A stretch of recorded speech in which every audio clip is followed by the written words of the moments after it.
نقطة. لكن حقيقي كلمة حق نقولها ان كارلو انشيلوتي مدرب ريال مدريد مدرب محترم، لكن ادارة النادي هي اللي اثرت معاه، لانه طول الموسم بيقول لهم يا جماعة انا محتاج 3 مراكز ولا حياة لمن تنادي. اخيرا بعد طول انتظار نادي ريال مدريد اخيرا يحقق امنية كارلو انشيلوتي ويجيب له ظهير ايسر اللي بقاله سنة كاملة عايز ظهير ايسر. تم التعاقد مع نجم بنفيكا الفارو بقيمة 50 مليون يورو، الظهير الأيسر الجديد لنادي ريال مدريد.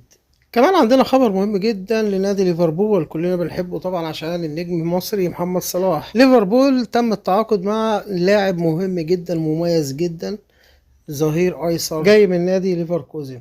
كده يبقى وصلنا لنهاية الفيديو، نتمنى الاشتراك بالقناة لو عجبك الفيديو. كان معكم علي محمد من قناة صوت الملعب، شكرا لكم والسلام عليكم ورحمة الله وبركاته.